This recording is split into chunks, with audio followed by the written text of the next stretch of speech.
My name is Marlene Haverford, and I am 67 years old.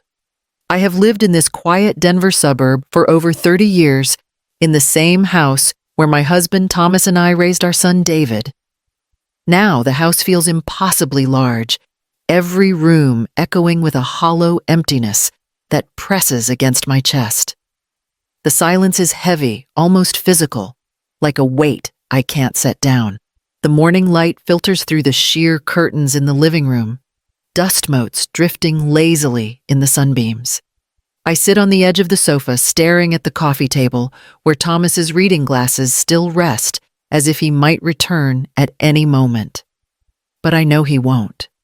Margaret's voice, the gentle cadence of her laughter no longer fills the hallways, and neither does Thomas's steady hum when he trimmed the garden each evening. Everything that was familiar feels like it belongs to another life, one I can't reach anymore. I move through the house trying to follow a routine that no longer matters. The kitchen smells faintly of coffee, the same roast Thomas liked ground a week ago.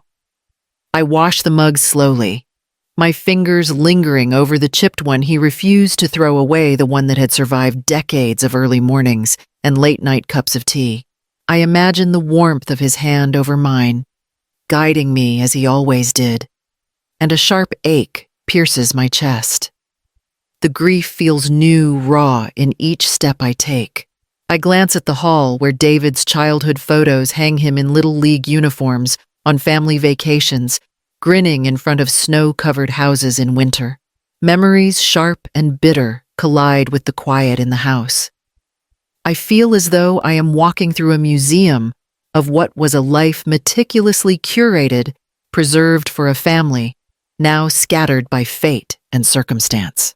The echo of my own footsteps is louder than I expected, and for a moment I imagine the house itself, breathing around me, mourning silently alongside me. A sudden knock on the front door startles me. I freeze, my heart hammering in my chest. No one usually comes by this early.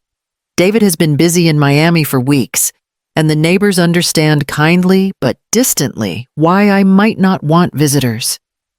I wipe my hands on a dish towel, hesitating before walking to the door. Outside, the morning sun casts long shadows across the driveway, and I catch a glimpse of a figure waiting a delivery man holding a small package. Relief mixes with lingering tension, and I step outside, shaking off the cold that isn't quite weather, but something else entirely. Inside, I set the package on the counter and sit down, letting the quiet settle back over me like a heavy blanket. The house is still and silent, but the knock reminds me that life beyond these walls continues oblivious to my loss. I sip at the coffee cooling in my mug and breathe, knowing the next days will bring more than just solitude. Something is stirring beyond this quiet, an unease that I can't name yet, and I feel it brushing against the edges of my grief, waiting to be faced. The morning after the knock, I was still trying to settle into the rhythm of silence when my phone buzzed insistently on the counter. I glanced at the screen and froze. David's name glared back at me, and for a split second, my chest tightened with the familiar warmth of anticipation. But that anticipation quickly curdled into something else, a sense of dread I hadn't felt since Thomas passed. I answered, trying to keep my voice steady. "Marlene," David said immediately. No greeting, no small talk. His tone was sharp, clipped, like he had rehearsed it in his mind. "You have 3 days to get out of the house." I didn't respond right away. My mind raced, trying to catch a foothold in the swirl of disbelief. 3 days, leave my house, the only home I had shared with Thomas, the house where David himself had grown up. My voice trembled as I finally managed. "What? What are you talking about, David?" He sighed, a sound that carried both frustration and a strange finality. "It's not safe for you to be here. It's too much. You need to go." I pinched the bridge of my nose, willing my heart to stop racing. "David, I don't understand. Why would you say this? Why now?" My eyes fell to the phone in my hand, the connection to him, to my son feeling suddenly fragile, tenuous. "Mom, he said softer this time, but no less insistent. I can't explain it all over the phone. Just trust me. 3 days. That's all I can give you. After that, I can't. He cut himself off, and I could hear a subtle shift in his tone, a hesitation that hinted at uncertainty, or perhaps regret. But even with that hesitation, the words had lodged themselves firmly in my mind. I sank into the kitchen chair, staring at the chipped countertop, my hands trembling around the mug of coffee I hadn't even noticed I'd poured. I tried to steady myself, replaying every visit David and Sarah had made since Thomas's funeral.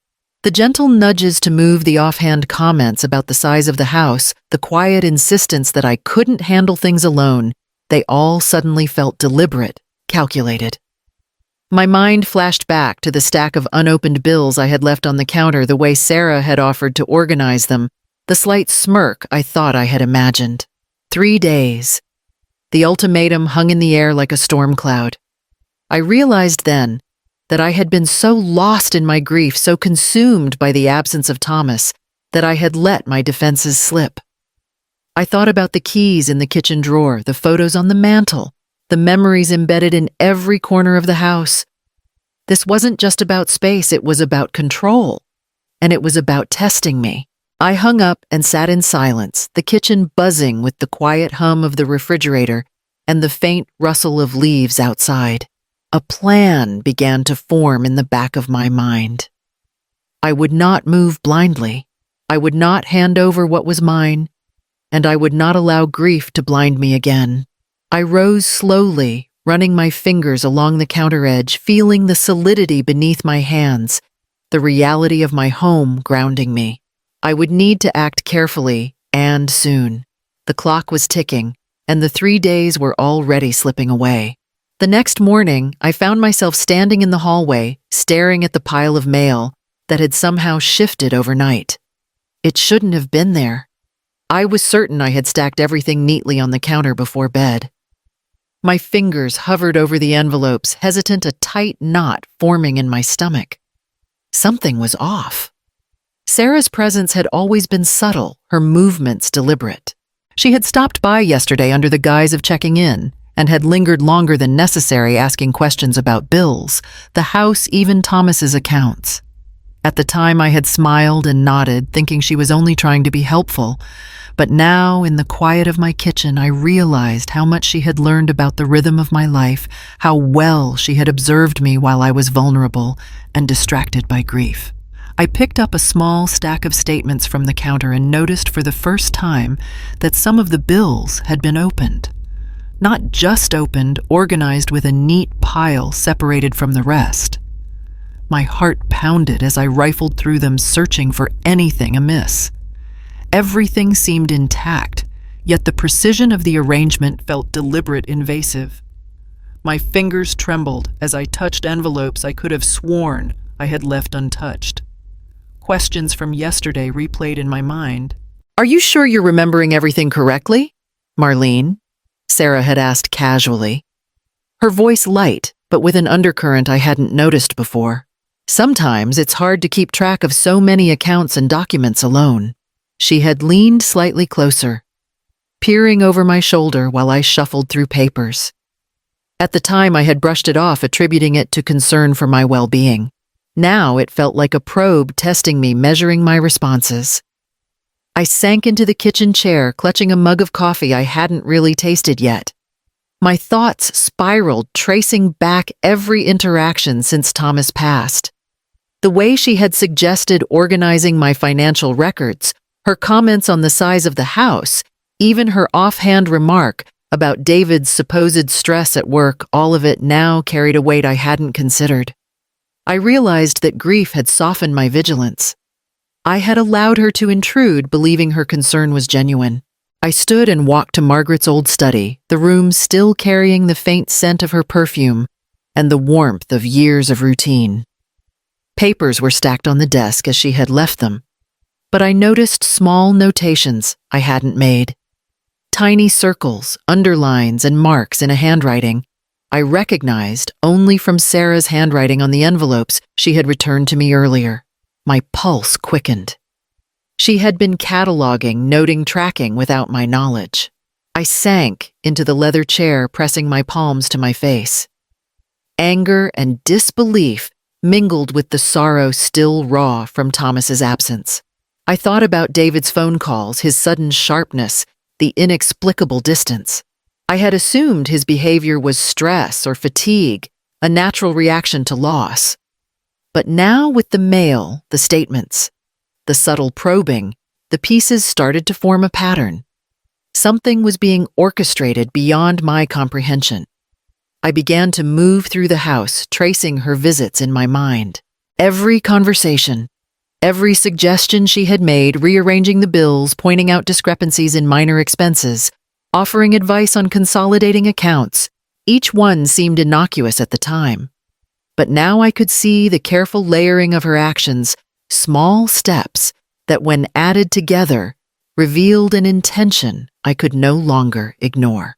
By the time the sun had fully risen, casting a golden glow across the kitchen floor, I had made a decision. I would not allow grief to blind me any longer. I would observe, record, and prepare. I would uncover what was happening in my own home, piece by piece, and I would confront it with the clarity that grief had stolen from me. Every envelope, every question, every subtle suggestion was a clue, and I would follow them. A chill ran down my spine as I returned to the living room, setting the coffee down. The quiet of the house felt heavier now, filled with unspoken threats and hidden intentions.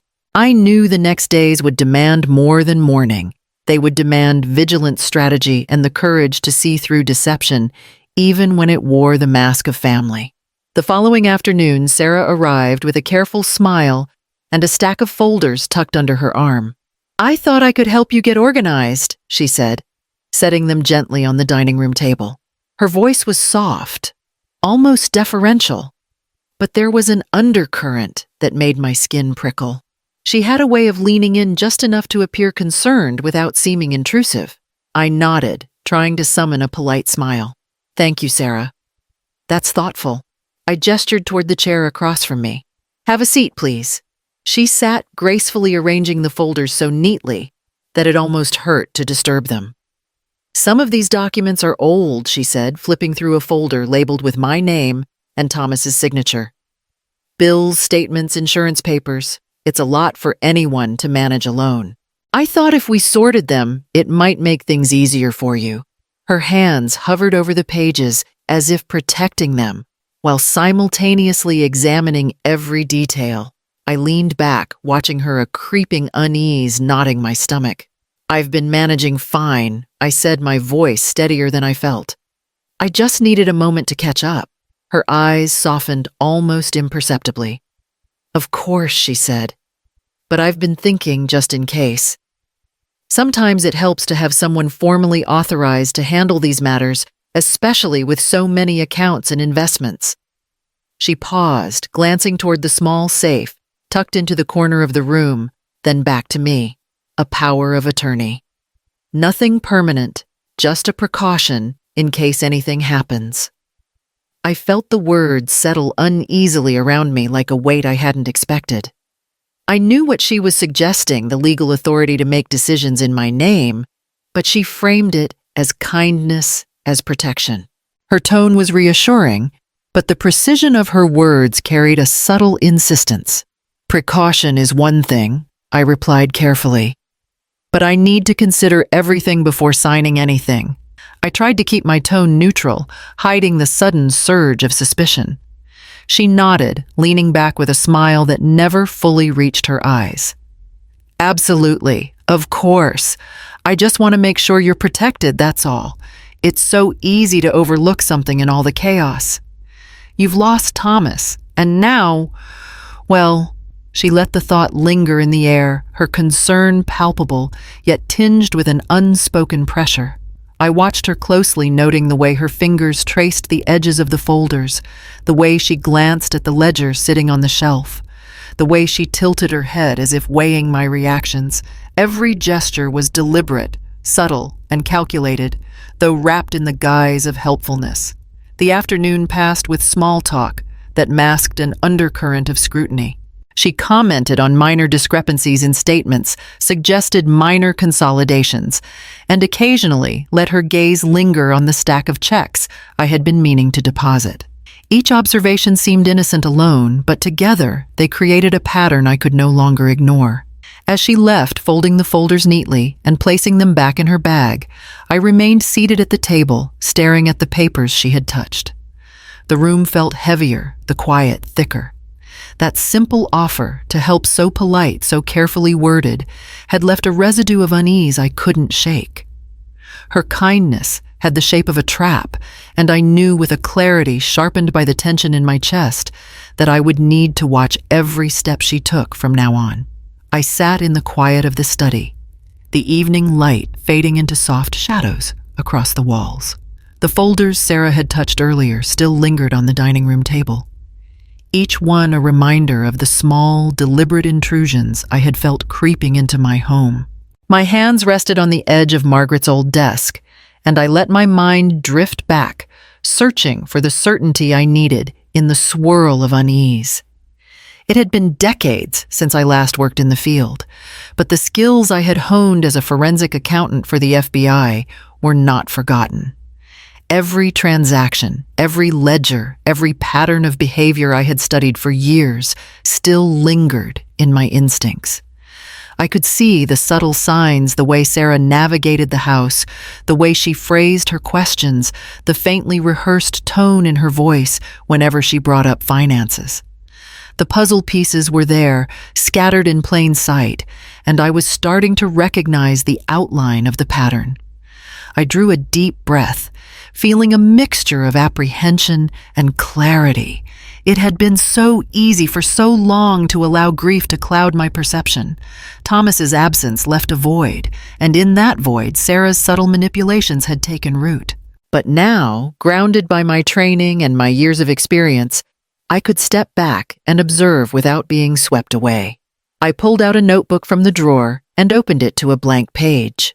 My handwriting was deliberate, precise habits, ingrained from countless hours of documenting evidence, tracing financial irregularities, and building cases that required absolute accuracy. I began to write down the interactions from the past week, noting every question Sarah had asked, every suggestion she had made, every small observation she had offered, under the guise of concern. Each entry felt like a piece of armor, a protective layer I was wrapping around myself. I replayed the afternoon when she had suggested a power of attorney, her voice casual, yet insistent.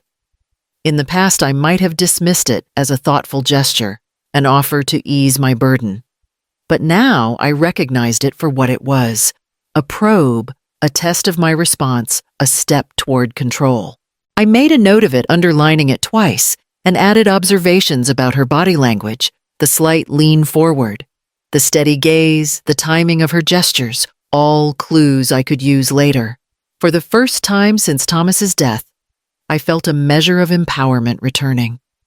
Grief had dulled my edges, made me vulnerable, but my skills, my knowledge were tools I could wield.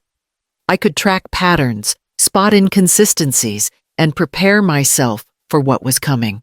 My mind shifted seamlessly between emotion and analysis, grief and strategy. And for the first time in days, I felt the tension in my chest ease just slightly. I went through the files again, flipping slowly through statements, invoices, and notes, comparing them to what I remembered seeing before. My instincts sharpened with each observation, and I began to see subtle anomalies that might have gone unnoticed by someone less trained or someone consumed by sorrow. The tiny gaps, the misplaced numbers, the irregular dates. They formed a map of the intrusions I had suspected. By the time darkness fully settled over the house, I had a plan forming. I would not confront Sarah blindly. I would document everything meticulously, track her movements, and prepare a record of every interaction. My years in the Bureau had taught me the value of evidence, the power of preparation, and the advantage of patience. I was no longer just a grieving widow. I was an investigator in my own home, armed with knowledge and ready to protect myself. I closed the notebook with a firm snap, the sound echoing in the silent study. Outside, the streetlights flickered on one by one, casting long shadows across the lawn. I felt the first real sense of control in days, a tether, pulling me back from the abyss of helplessness.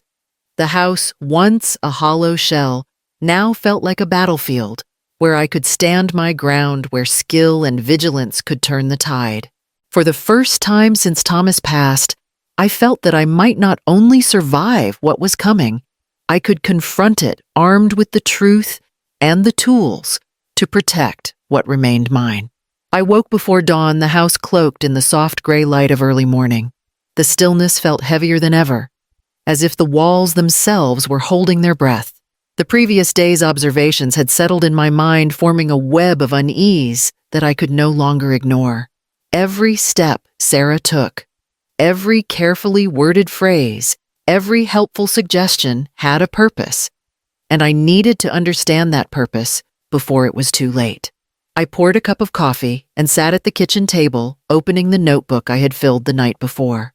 I reviewed each entry meticulously, underlining critical phrases, noting patterns, and cross-referencing dates and interactions. The lines between grief and strategy blurred as I cataloged her behavior. Each detail sharpened the image of what she might be planning.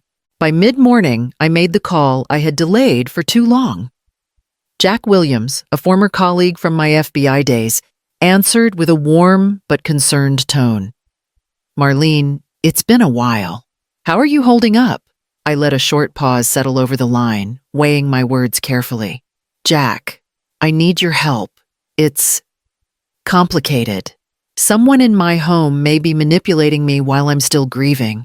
I need someone who understands these patterns." He was quiet for a moment, then spoke with the certainty I had known him for years. "I understand. Give me the details and we'll figure this out." I explained Sarah's behavior in measured terms, the subtle monitoring of bills, the intrusive suggestions about finances, the persistent nudges toward legal control. I included every interaction I had documented, from her comments about my accounts to the way she arranged folders on the dining table. Jack listened without interruption, asking questions only to clarify the timeline or highlight gaps in the evidence. By the afternoon, we had arranged a plan. Jack suggested a professional investigator to monitor daily activities without alerting Sarah. He connected me with Tom Turner, a retired Secret Service operative who specialized in financial crimes and surveillance. Tom's voice carried calm authority as he outlined the approach: discreet observation, record-keeping, verification of statements, and cross-referencing her actions with real-world data. I met Tom later that day at a small coffee shop downtown. He was unassuming in appearance, but his gaze was sharp, and he moved with the precision of someone accustomed to noticing the unnoticed. I handed over my notebook, and he studied each page, carefully nodding as he processed the details. "She's methodical," he said quietly. "Professional manipulators refine their tactics over years. This isn't amateur work. If she's this deliberate, it's likely she's done it before." Hearing those words tightened my chest. The thought that someone could exploit grief with such skill was terrifying, but it also steeled my resolve. Tom and I reviewed the house layout, discussing strategic points for monitoring potential entry and exit patterns and ways to record interactions without drawing suspicion.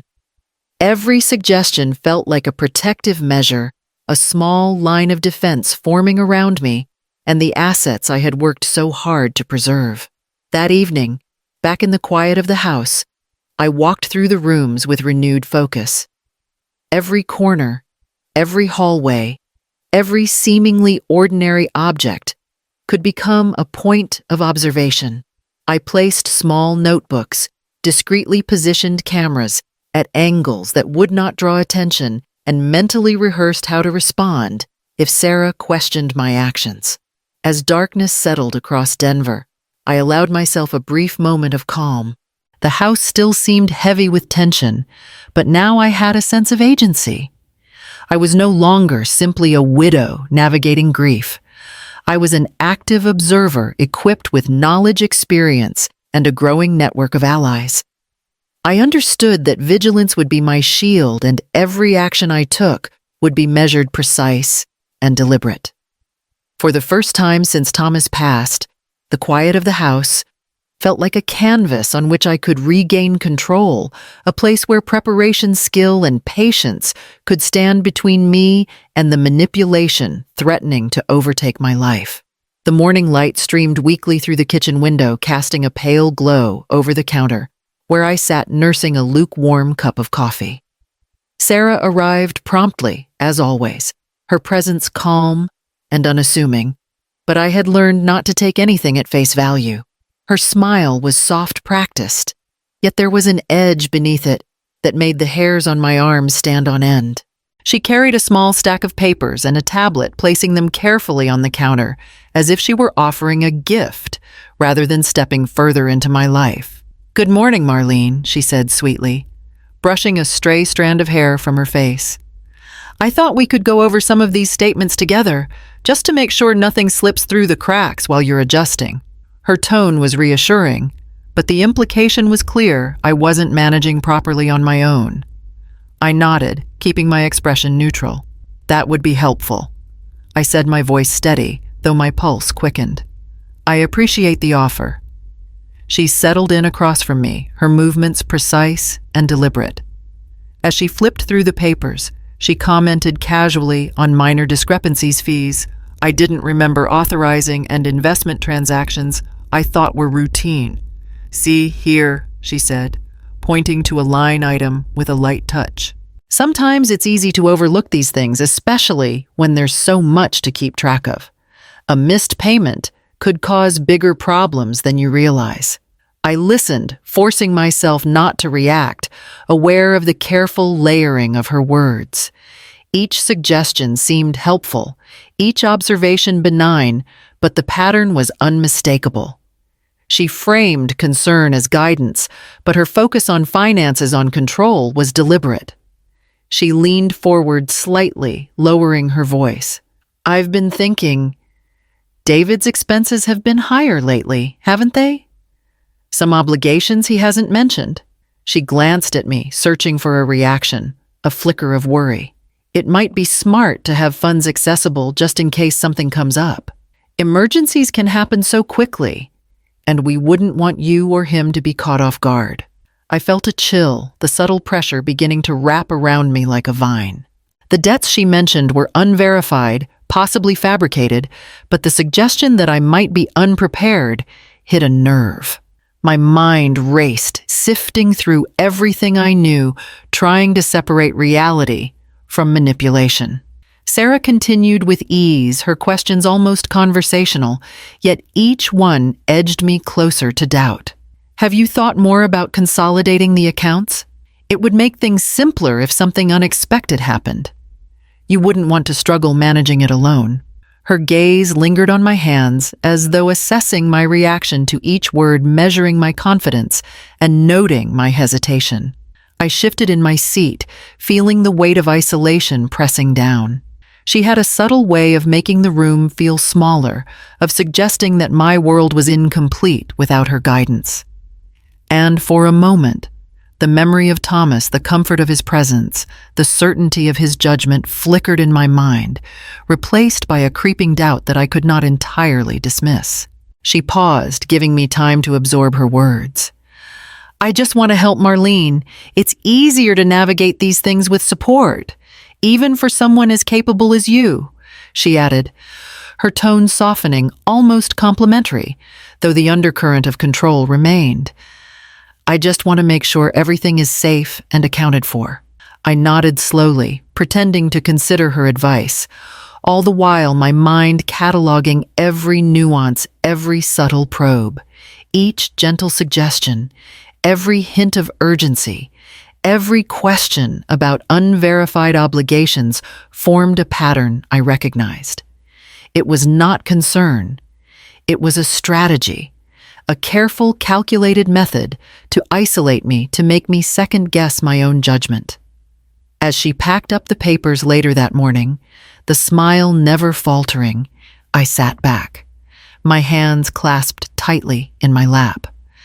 The quiet that settled over the house afterward was heavier than before, thick with the tension of observation and the awareness that her influence was increasing layer by layer. I had to be vigilant, document everything, and remain alert. The subtle manipulations were only the beginning, and I could feel the web closing ever so slightly around me.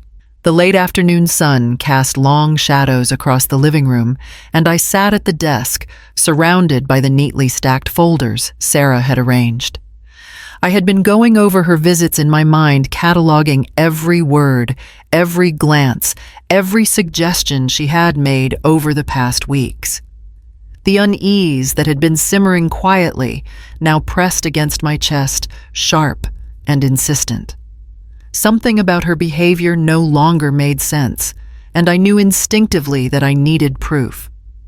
I opened my laptop and began combing through the messages and social media updates I had previously ignored. A post caught my eye, David smiling on a sunlit beach, the turquoise waves rolling behind him, a cocktail in hand. My breath hitched, disbelief clawing at me. I had assumed he was in Miami burdened with work, perhaps out of touch because of stress. The image clearly showed the Bahamas, the metadata confirming the date yesterday. I stared at the screen, my mind refusing to settle. This was impossible, or at least it shouldn't be. My son had supposedly been under the shadow of urgent financial strain. He had been the reason Sarah had pressed me to consider power of attorney, the phantom debts, the constant pressure. Yet here he was, laughing freely, entirely unburdened by the troubles she had painted so vividly. The wave of realization hit me in a rush. The funeral she had arranged, the calls, the stories of tragic circumstances, they were all lies. Every condolence, every sympathetic gesture from the neighbors, every detail she had shared about his supposed hardships had been staged. My pulse quickened, a mixture of fury and cold calculation settling over me. Sarah had gone to extraordinary lengths manipulating grief, crafting an illusion to gain control of my life and my assets. I leaned back in the chair, my hands pressed to my temples, replaying the past days in my mind. The carefully organized bills, the helpful questions about my accounts, the casual mentions of David's troubles, all of it aligned now in a pattern that was unmistakable. She had constructed a narrative that relied entirely on my grief and isolation, hoping I would not question it, that I would sign over authority without hesitation. My thoughts sharpened as I opened another folder Sarah had left behind. Notes in her handwriting marked small details, observations about my routine, subtle references to when I was alone or distracted. It was methodical, precise, like a predator mapping its prey. I could see now how she had laid the groundwork, testing boundaries, gauging reactions, and waiting for the right moment to strike. I closed the folder with a snap, a jolt of resolve passing through me. Grief had been my weakness, yes, but it would no longer blind me. The image of David on that sunlit beach was not just proof of deception. It was the key to understanding everything that had happened.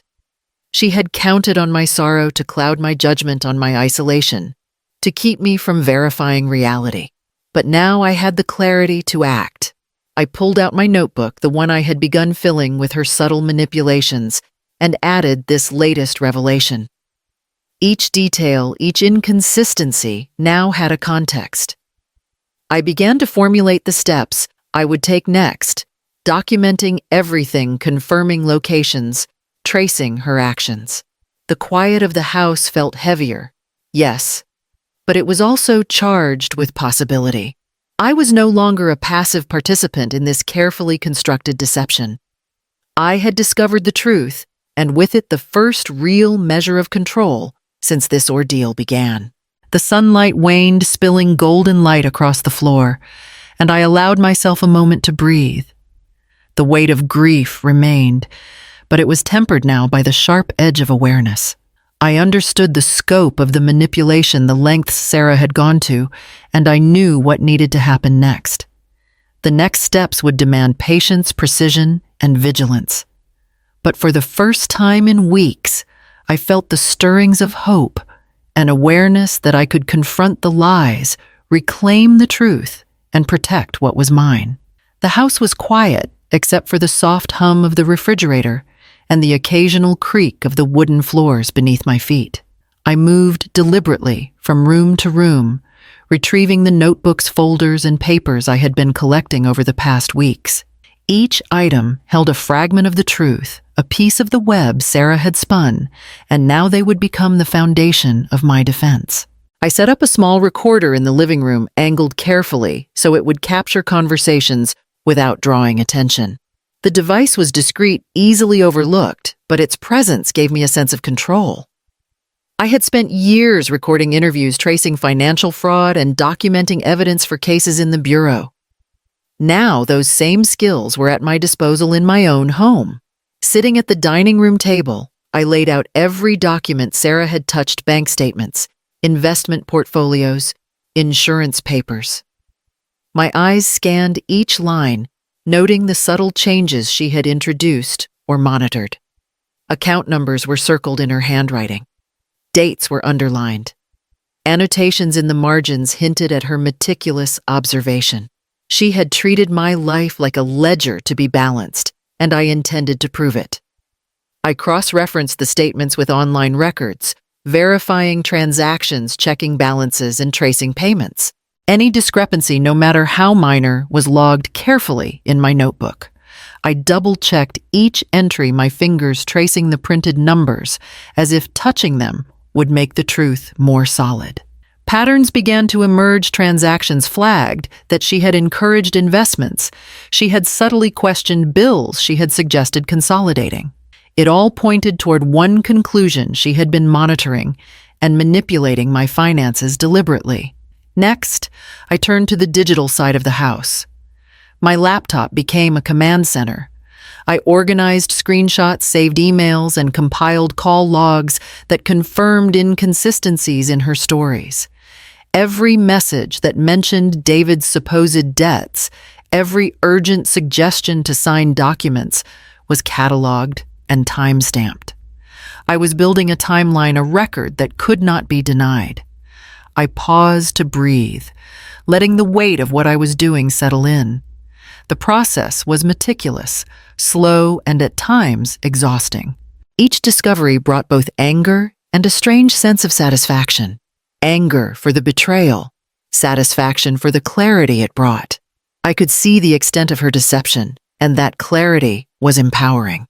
By mid-afternoon, I had moved on to monitoring ongoing activity. Alerts were set up on accounts I controlled, transactions flagged for review, and digital notifications routed to a secure folder. Every action she took, every question she asked, every suggestion she made was being recorded, logged, and analyzed. I was no longer a passive target. I was an active participant, documenting the manipulation step by step. I reviewed my notebook again, the pages now filled with detailed observations and annotations. Each entry was a potential piece of evidence, every word, every glance, every subtle nudge toward control. I could see how her strategy had been crafted with patience and precision, relying on my grief and isolation. But now each attempt at manipulation had been captured, each lie documented, and each intention mapped. As evening fell, I leaned back in my chair, exhausted but resolute. The house was still and quiet, but it no longer felt oppressive. Instead, it felt like a controlled environment where I could track, observe, and prepare. The evidence I had gathered was more than just proof. It was a shield, a means to reclaim agency in a situation designed to disarm me. I organized the files, neatly separating documents by category and date, and placed the recorder where it would capture the next encounter.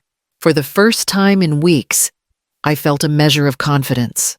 The web Sarah had woven around me was intricate, but now I had the threads in my hands, ready to unravel them piece by piece and expose the truth for what it was. By the following week, the tension in the house had thickened to a near physical weight. Sarah arrived early one morning, her usual calm demeanor perfectly in place, carrying a bundle of papers and a tablet. "I've started organizing some things for David," she said, setting the materials carefully on the counter as if presenting a bouquet of flowers. "We need to ensure everything is in order for the funeral arrangements." I froze momentarily, unsure if I had heard her correctly. Funeral arrangements. David, my son alive just days ago now, the center of an elaborate narrative that she had constructed without my knowledge. I forced my expression into neutrality, nodding slowly. "Of course, let's see what you have so far." She smiled a practiced curve of lips and began scrolling through her tablet. A carefully curated list of names, addresses, and suggested donations appeared on the screen. "I've reached out to neighbors, friends, anyone who might want to contribute. I thought a GoFundMe campaign could help cover unexpected expenses. People want to help, and it's easier if it's organized." Her tone was soft, persuasive, and utterly convincing. I felt my chest tighten. Organized, systematic, calculated. She was moving swiftly, ensuring every element appeared legitimate: the flowers, the music, the reception hall for the post-funeral gathering. I glanced at the stack of envelopes she had placed beside me, noting the pre-addressed thank you notes she had prepared in advance. Every detail had been thought through. Every action was aimed at convincing the world that David was gone, that his father was grieving, and that she was the responsible widow. I tried to maintain a calm demeanor, watching her every movement, while masking the storm of disbelief and anger swirling inside me. Sarah's efficiency was unnerving. She had anticipated every potential objection, every moment of hesitation, and smoothed it over with her gentle words and seemingly genuine concern. She mentioned which friends David had been close to, subtly highlighting who might be most sympathetic, and suggested calling local media to share the obituary. She even outlined the text for a social media post, crafting each sentence to maximize emotional impact. I moved closer to the counter, pretending to organize some papers myself, but all the while my mind raced. Every action she took, every decision she made was part of a larger plan, a manipulation so thorough that it could deceive even the most vigilant observer. The GoFundMe campaign was the final piece, a public display of grief, a means to secure both financial gain and social credibility. The donations were already being tracked, with Sarah poised to accept each contribution, framing herself as the devoted daughter-in-law supporting a father in mourning. Her voice broke the silence as she leaned back in the chair, eyes soft. "I know this is difficult, Marlene. Seeing everything laid out like this, it can feel overwhelming. But I promise I only want to make it easier for you, for everyone involved." The careful pause, the gentle sigh, the feigned empathy. It was all a performance, one designed to lull me into trust while she tightened her control. The afternoon passed in a blur. Sarah moved between the kitchen, the study, and the living room with practiced precision, checking off tasks, photographing documents, and entering details into her tablet. I observed quietly, recording her every word and gesture, noting the subtle ways she guided conversations back to finances, to the handling of funds, and to the necessity of immediate action. Each step of the fake funeral, each suggested donation, and each reminder of David's expenses created a narrative designed to ensnare both me and the community. As dusk settled over the neighborhood, the tablet chimed with notifications from the GoFundMe account. Donations had already begun to appear. My stomach twisted. $50, $100, $250 from friends and neighbors, all trusting her story, all unknowingly contributing to her deception. She glanced at the screen, her eyes flicking to me, and smiled warmly. "People are so generous," she said. "It's heartening to see how much they want to help." I nodded slowly, my fingers tightening around the edge of the counter. The room was quiet again. But the gravity of what had occurred, the layers of manipulation, the exploitation of trust and grief settled heavily on my shoulders. This was no longer a simple intrusion. It was an elaborate, calculated scheme, and I had witnessed its execution in real time. Every detail, every act, every carefully crafted lie would be important in the days to come. I stood glancing toward the window as the streetlights flickered on, one by one. The quiet of the house was deceptive. Beneath it lay the first stirrings of a plan.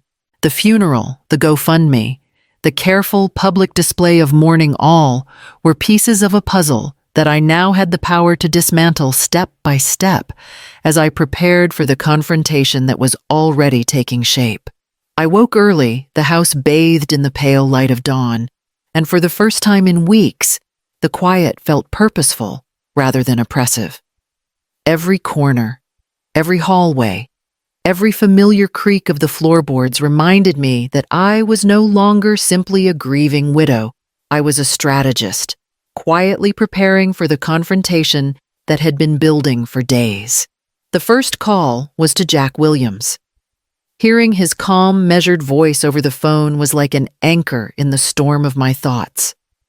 I summarized everything, again Sarah's subtle intrusions, the power of attorney suggestion, her concern about David's fictitious debts, the carefully staged GoFundMe campaign.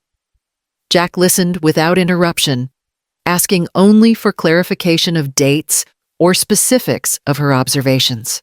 By the end of the call, he had already begun mapping the next steps with the efficiency of someone who had handled far more complex cases. Next was Tom Turner, the retired Secret Service operative Jack had recommended. He arrived within the hour carrying a small case of surveillance equipment. We walked through the house methodically, discussing lines of sight, strategic placement of discrete cameras, and the precise angles from which recordings could capture conversations without arousing suspicion. Tom's voice was steady, professional, almost soothing in its decisiveness. "We'll need everything documented, and we'll need it preserved exactly as it is," he said. Any indication that files were moved or recordings edited could jeopardize the case.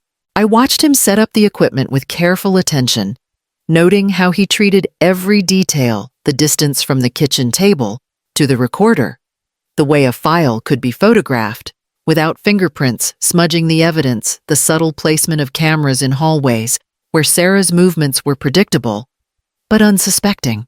Each adjustment felt like constructing a fortress. Each precaution a measure of control I hadn't felt in weeks.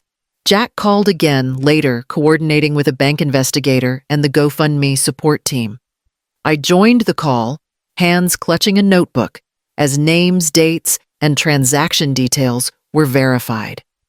"We'll freeze the account immediately and preserve all records," the investigator assured us.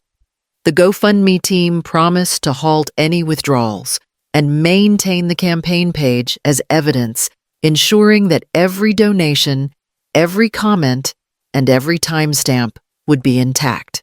As the day wore on, I focused on organizing every document Sarah had touched. I carefully separated folders into chronological order, labeled each with notes about the context in which she had interacted with them, and sealed them in envelopes to maintain chain of custody integrity. Every annotation I had made, every underlined date, every circled account number, every suspicious note was cross-referenced with online records and saved emails. I documented everything twice, photographing the originals in situ and copying files to encrypted drives.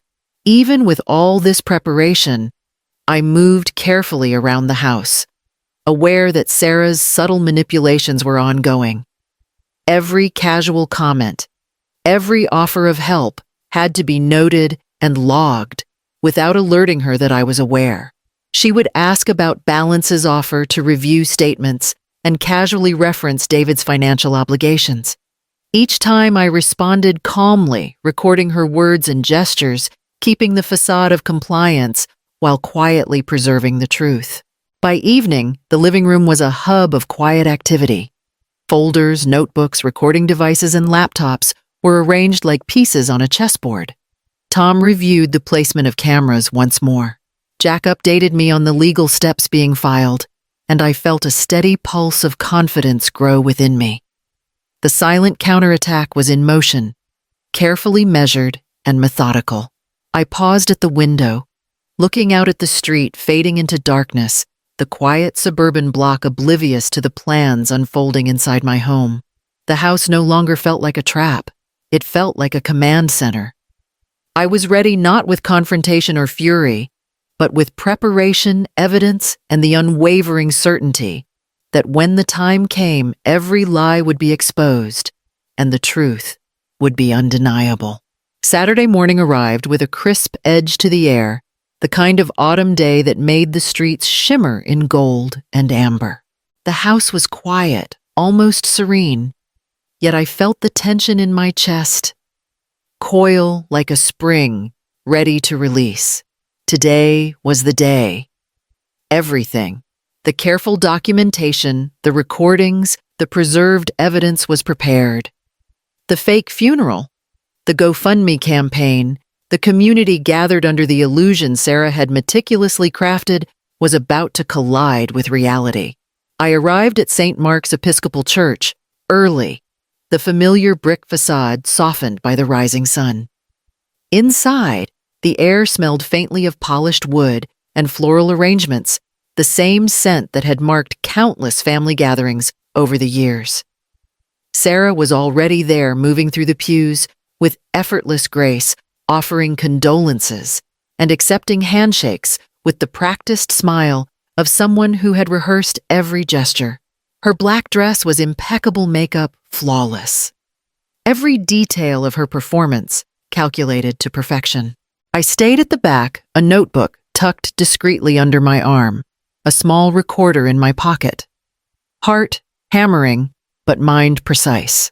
Tom Turner had positioned himself subtly among the side aisles, a quiet sentinel. Jack Williams had taken a seat near the front, his presence unremarkable but authoritative, ready to intervene at the right moment. Every element had been arranged to maintain control, yet ensure the confrontation would unfold with irrefutable evidence. Sarah ascended the pulpit, her posture impeccable, voice steady as she began the eulogy. David Mitchell was a devoted son and loving father. She intoned each word measured, designed to draw sympathy from the congregation. She spoke of his supposed financial troubles, his stress at work, the tragedy of a sudden accident in Miami. The congregation leaned in, murmuring their expressions reflecting shared sorrow. Every reaction she elicited was exactly as she had planned. I felt a surge of anger and resolve. Beneath the veil of mourning, she had constructed a lie so intricate that it seemed believable even to me at first. But now, with the evidence in hand, every misrepresentation, every manipulated fact would be unmasked. At a signal from Jack, Tom moved slightly, and the faint click of the recorder captured everything.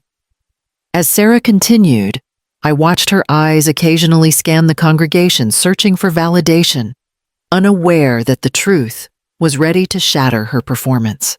Jack stepped forward quietly, his badge discreetly displayed, moving to stand just beside the pulpit. The room didn't register him at first, absorbed in the narrative Sarah had spun.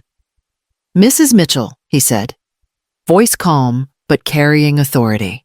"I need to speak with you." Sarah froze mid-gesture, confusion flickering across her face. "Excuse me," she said, masking panic behind a carefully measured tone. "This is Detective Williams' Denver Police Financial Crimes Unit," Jack continued.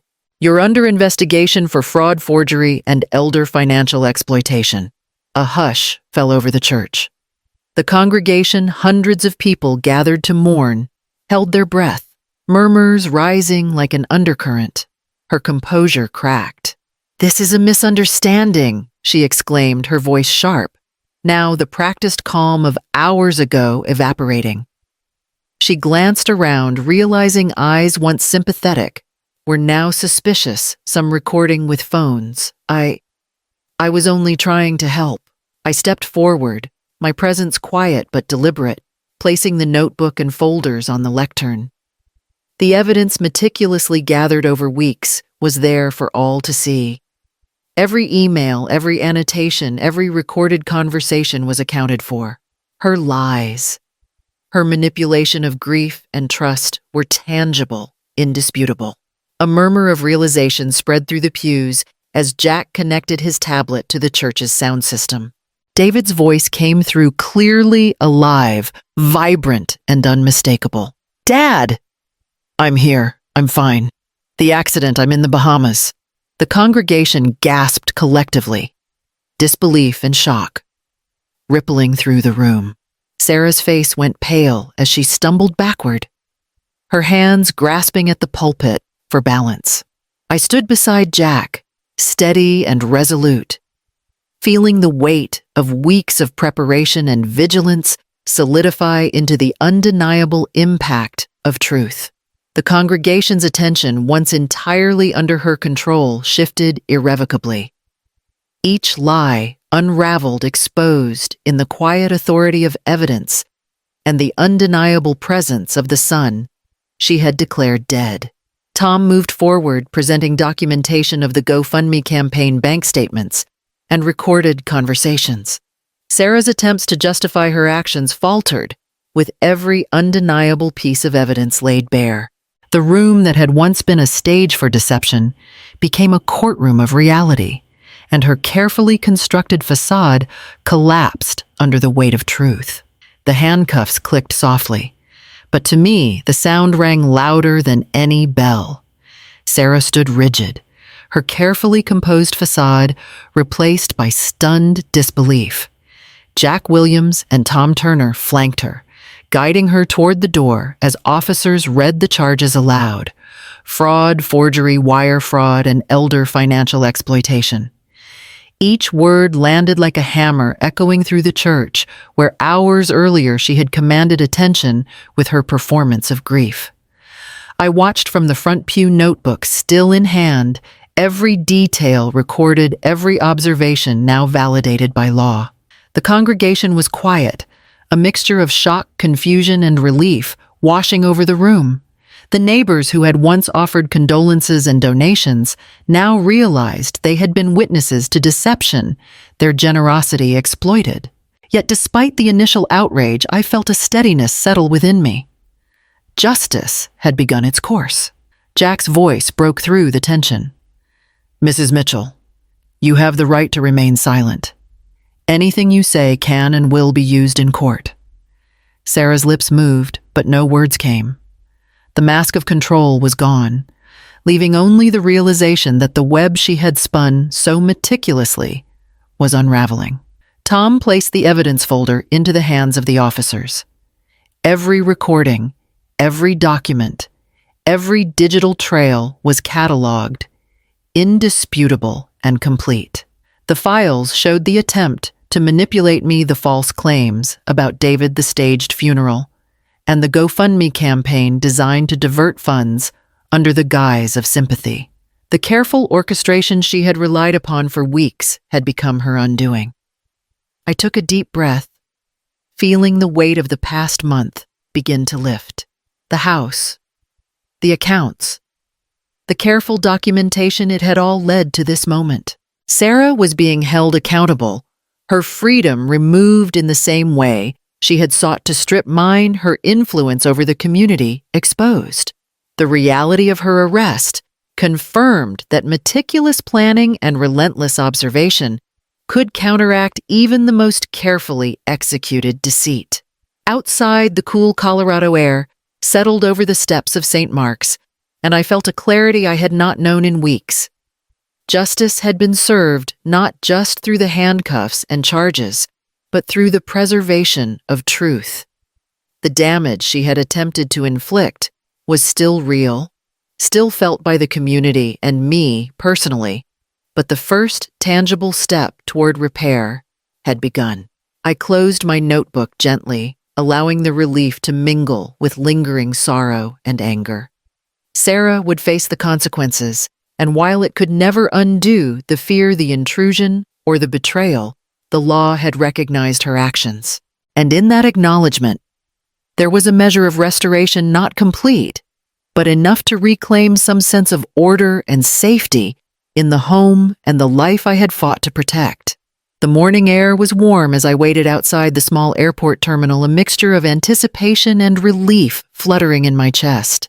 Months of uncertainty, manipulation, and silent vigilance had culminated in this moment. David's flight from the Bahamas had landed, and with him the reassurance that the nightmare orchestrated by Sarah was over. I saw him first as he stepped through the sliding doors, his tall frame relaxed, a casual smile tugging at his lips. He carried a small backpack, and beside him, holding his hand, was Jessica. Her presence was steady and confident, her eyes bright with curiosity and warmth. She gave me a small, reassuring wave, and I nodded, recognizing instantly that she was a grounding force in his life, someone who had quietly become part of our family without the intrusion of deception. "Dad." David's voice rang clear as he approached, the relief in his tone matching my own. We embraced quickly, the hug tight and familiar, bridging the gap of weeks spent apart and the tension of unspoken worries. I felt the years of fear and vigilance begin to slip away, replaced by the unmistakable comfort of reunion. Jessica stepped forward, smiling warmly. "Marlene, it's so nice to finally meet you properly. David's told me so much about you." Her voice was genuine, free of artifice, and I realized how much of the past week's anxiety had been grounded in uncertainty about who was trustworthy. Here, in this moment, that uncertainty began to dissolve. We walked together to the car, the sun casting long shadows across the tarmac. David spoke softly as we drove home, recounting the past weeks in the Bahamas, the quiet days by the ocean, the clarity he had gained, the realization that he needed space to think and plan without the distortions that Sarah had introduced. His tone was candid without defensiveness, and I could hear the sincerity in every word. At home, David and Jessica moved into a modest apartment nearby, carefully chosen to establish independence while remaining close. The space was filled with light, the walls lined with bookshelves and photographs, a reflection of shared values and warmth. I visited frequently, each time sensing the trust that had begun to heal between us, the laughter that filled the rooms, and the quiet moments that spoke of understanding and care. Preparations for their wedding were underway, and the planning itself became a bonding experience. Together, we discussed invitations, venues, and small touches that would reflect not only their personalities, but the resilience that had brought us here. Every decision felt collaborative, free from the shadow of manipulation that had once threatened to dominate our lives. Evenings became a rhythm of shared meals and conversations, the simplicity of presence outweighing any grand gesture. The house where I had weathered grief and vigilance now felt lighter, the halls no longer silent, but imbued with the soft hum of family returning. David and Jessica's laughter echoed through the rooms, a sound that reminded me of continuity of trust, restored and cherished. Sitting together one night on the porch, I watched the stars emerge over Denver, the cool breeze carrying a sense of quiet renewal. For the first time in months, the future felt tangible and secure. The bonds of family no longer fragile, but resilient. Trust had been tested, nearly broken, yet in this reunion, I recognized its power to rebuild, to restore, and to define the family we had fought to protect. I stood at the front of the community hall, the fluorescent lights casting a steady glow over the rows of chairs filled with neighbors, friends, and local seniors. The familiar hum of conversation faded as I began to speak, my voice calm, but carrying the weight of recent months. Every word was measured, drawn from the experience that had left me cautious, alert, and ultimately determined to prevent others from falling into traps like the ones Sarah had set. I want to share what happened in my home. I began glancing at a few familiar faces in the crowd. It started subtly with small suggestions and gentle nudges. It escalated into something more elaborate, something designed to exploit grief, trust, and the generosity of a community. I could see heads nodding recognition in eyes that had their own stories of vulnerability. Using a series of slides and printed handouts, I walked through common tactics, unsolicited financial advice, pressure to sign legal documents, the creation of false crises. I explained the importance of verification, careful documentation, and seeking independent advice before making any decision that affected money or property. Each example was grounded in my own experience, though I carefully anonymized details to protect privacy while retaining clarity.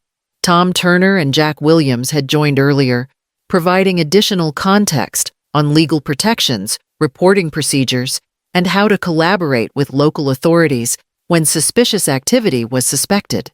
Together, we answered questions, clarifying what constituted elder fraud, what warning signs to look for, and how to maintain control without appearing paranoid. The room was quiet, attentive, the atmosphere charged with both concern and a sense of empowerment. After the session, several attendees approached me individually, sharing their experiences and expressing gratitude. One elderly man, who had nearly signed over a power of attorney under duress, shook my hand firmly. "If it weren't for your story, I might have made the same mistake," he said, his eyes reflecting relief. A local volunteer thanked me for equipping her with practical advice she could share with other seniors who might not recognize the risks around them. As I packed up the remaining materials, I realized that the trauma I had endured had given me a unique perspective, a first-hand understanding of how vulnerability can be manipulated and how vigilance, documentation, and knowledge can serve as shields. I left the hall feeling a quiet satisfaction, knowing that what I had suffered could now help others protect themselves, reclaim control, and navigate uncertainty with confidence. That night, sitting on my porch with the lights of Denver twinkling in the distance, I felt a sense of purpose settle over me. The past could not be undone, but it could inform a future where others would be safer, where awareness and preparation could turn fear into strength. The house felt lighter now, filled with a quiet warmth that had been absent for months. Morning sunlight spilled across the living room floor, and I could hear David and Jessica preparing breakfast in their apartment nearby. The soft hum of normalcy was a comfort, a reminder that life after all the chaos could still move forward. Neighborhood routines had returned, but with a subtle shift. The community was more vigilant, conversations about vigilance and safeguarding elderly neighbors commonplace at weekly gatherings. The local church had implemented protocols to verify donations and monitor fundraising campaigns, inspired in part by the fallout from Sarah's deception. I had been invited to consult with the parish council and volunteer organizations, sharing insights on recognizing manipulation and protecting one's assets. My experiences, once a source of grief and frustration, had become a tool for collective security. David had grown calmer, more grounded. His time in the Bahamas had given him clarity, and with Jessica by his side, he had established a steady rhythm of work, home, and family. Their engagement was official now, and the small apartment they shared radiated a quiet stability. He called regularly not out of obligation, but because connection had become a choice they cherished. Together, we rebuilt trust in the bonds that had been tested, but never broken. I spent the afternoons tending the garden Thomas had loved, feeling the earth beneath my fingers, and allowing memories to wash over me without letting them anchor me in sorrow. Every flower I planted, every hedge I trimmed, was a small affirmation of continuity, a way to honor the past while embracing the present. The house, once a place of solitude and vigilance, now felt like a home again. a place where grief had been tempered by resilience and where laughter could return. The final GoFundMe funds, frozen during the investigation, had been returned to contributors, and the local authorities had taken steps to prevent similar schemes from exploiting others. Community awareness programs were in place, educational sessions held at senior centers, and neighborhood watch initiatives now included guidance on financial safeguards. My involvement lent both credibility and reassurance, turning personal trauma into a shield for others. Evenings brought quiet reflection on the porch. The sky over Denver stretched wide and clear, stars beginning to punctuate the deepening blue. I sat with a cup of tea, feeling the weight of months lifted, replaced by a sense of perspective. The storms of deception, grief, and betrayal had passed, leaving behind lessons, vigilance, and a renewed appreciation for what truly mattered: family, community, and the strength to protect both. As the wind rustled through the trees, carrying the faint scent of autumn leaves, I realized that life had returned to a rhythm that was mine to shape. The future felt steady, secure, and full of possibility. I had endured, observed, and acted, and in doing so, I had reclaimed not only my home, but my life. The shadows of the past lingered only as reminders, guiding me to remain attentive, but not captive, resilient, but not hardened. Life moved forward, and I moved with it, ready for whatever chapters lay ahead.